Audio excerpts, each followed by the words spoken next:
А хотите узнать главную тайну моего камина?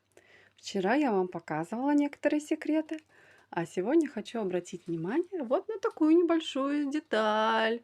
Да, за ней хранится огромная тайна, о которой я вам расскажу в следующем видео. Кстати, под потолком на оставшейся части стены будут уникальные часы.